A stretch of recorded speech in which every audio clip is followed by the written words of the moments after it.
Вот же отличная дорога. Едешь, объезжаешь препятствия, стараешься в них не попасть.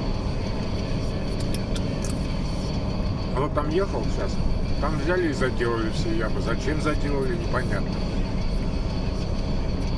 Во-первых, все равно вылезет все на следующий день.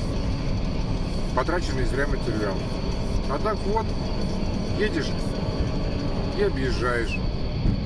Учишься маневрировать. Вот это вот все. Избегать опасностей. Вот. Нормальная русская дорога.